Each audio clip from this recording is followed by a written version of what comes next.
পৃথিবীর ১৯১টা দেশ মাথা নিচু করে সই করে দিল, কিন্তু ইন্ডিয়া সোজাসুজি দুনিয়ার পাওয়ারফুল দেশগুলোর মুখের ওপর না বলে দিল। কেন ভারত সেদিন মাথা নত করেনি? চলুন জানি। ১৯৭০-এর দশকে একটা চুক্তি বের করা হলো, নাম এনপিটি।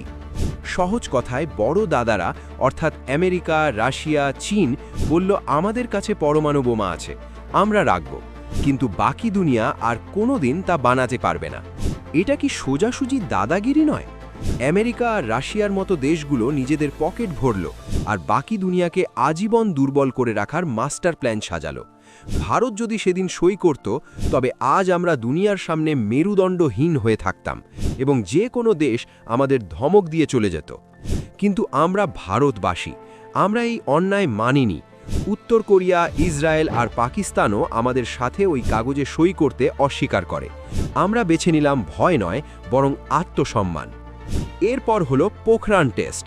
গোটা বিশ্বকে কাঁপিয়ে ভারত নিজের ক্ষমতা দেখালো এবং প্রমাণ করল যে ভারত কারোর দয়ায় বাঁচে না।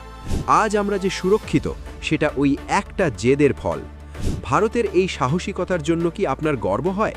কমেন্টে জয় হিন্দ লিখুন আর ভিডিওটা বন্ধুদের সাথে শেয়ার করুন।